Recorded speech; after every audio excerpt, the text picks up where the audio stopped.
Why do fires keep happening in Los Angeles?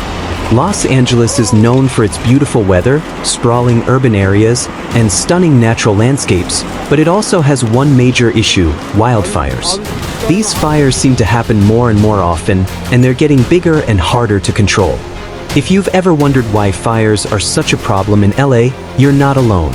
There are a lot of factors at play, from the geography and climate of the region to human activity and climate change. Let's break it down and see what's really causing these fires in Los Angeles. The geography and climate of LA. Perfect conditions for fire. First off, let's talk about the land itself. Los Angeles is located in Southern California, and the climate here is Mediterranean. What does that mean? Well, hot, dry summers and mild, wet winters. The problem is that during the dry months, everything from the grass to the trees gets pretty crispy. In fact, many of the plants in LA, like chaparral and sagebrush, are naturally adapted to survive in dry conditions. But when they dry out, they act like kindling waiting for a spark. The mountains around Los Angeles, like the San Gabriel and Santa Monica mountain ranges, create a lot of steep, rugged terrain. This makes it even harder for firefighters to control a fire once it starts. The rough landscape means that fires can spread quickly because it's hard to get in there with the proper equipment. Plus, these areas are where a lot of homes are being built, so fires that start in the wildland can easily jump to neighborhoods. And let's not forget the winds. In LA, we get these strong winds known as the Santa Ana winds, especially in the fall. These winds are hot and dry, and they can carry embers for miles. When a fire starts, these winds make it spread faster and further. If you've heard of wildfires that seem to appear out of nowhere, it's often because of these winds pushing the flames into new areas. Humans, not always helping the situation. While the land and weather are definitely big factors, humans play a huge role in the fire problem too. Over the years, LA has been growing and expanding, with more and more people moving into areas that were once just brush and open land. This is what we call the urban-wildland interface. Basically, it's where the city meets the wilderness, and it's a major fire risk. When homes and businesses are built in these areas, the chances of a fire reaching them increase dramatically. Then there's the issue of arson. Believe it or not, some of the fires in LA are started on purpose. Arsonists set fires for a variety of reasons. Sometimes it's for insurance money, other times it's for attention or personal reasons. But no matter the reason, arson is a huge problem. It's not just an inconvenience, it's a serious crime that leads to widespread destruction. Some of LA's biggest wildfires have been caused by arson, and the damage they cause can be devastating. Another thing to consider is human carelessness. This includes things like tossing a lit cigarette onto dry grass or leaving a campfire burning unattended. You might think these actions are minor, but they can easily start a wildfire.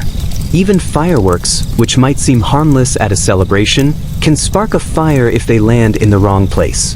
So, while people don't always mean to start fires, these little mistakes can quickly lead to something much bigger. Climate change, making things worse. Now, here's where things get even more complicated.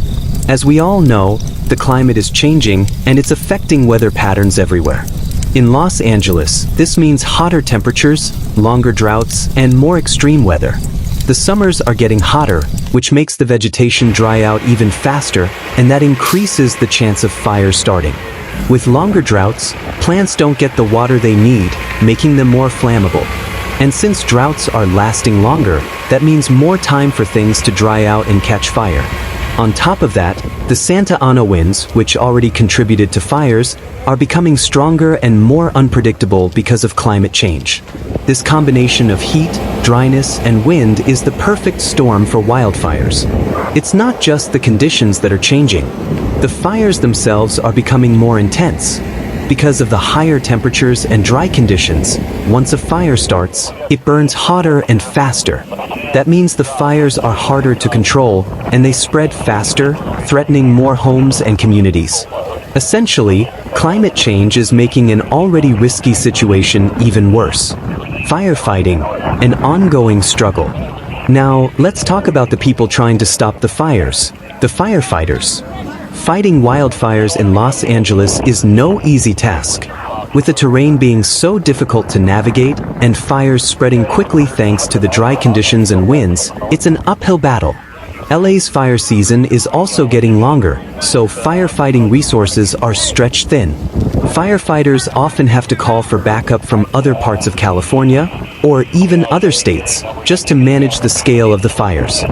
Firefighters also have to deal with the urban-wildland interface, which is a big challenge.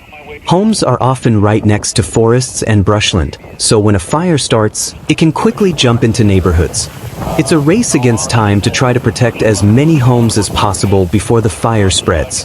That said, technology has definitely helped improve firefighting efforts. Aerial firefighting, using helicopters and planes to drop water or fire retardant, has become a go-to method for slowing down wildfires. And with satellites and drones, firefighters can detect fires earlier and get a better sense of how fast they're spreading. Even with all this technology, though, the sheer size and unpredictability of modern wildfires still makes it tough to stay ahead of the flames. So, what can be done? If we're going to solve the problem of wildfires in Los Angeles, we need to address all of these factors: the environment, human activity, and climate change. For one, we need to be more careful about where we build and how we manage the land. Creating fire breaks, gaps in vegetation that help slow fires down, and making sure homes are built with fire-resistant materials can help. We also need to do a better job of managing the vegetation around our homes and cities, clearing away dry brush before it becomes fuel for a fire. On top of that, we have to tackle the issue of climate change. Reducing greenhouse gas emissions will help slow the warming of the planet, which could eventually lead to fewer extreme conditions like droughts and heat waves. If we don't act on climate change, fires will continue to get worse. And finally, we need to keep improving firefighting technology and resources. The more prepared we are, the better we can respond to fires and protect lives and property. So, while fires in Los Angeles have always been a part of the landscape, the frequency and severity of these fires are only increasing. With the right combination of fire prevention, technology, and climate action, we can reduce the risk and keep the city safer. But it's clear that this is a problem that requires everyone's attention and effort to solve.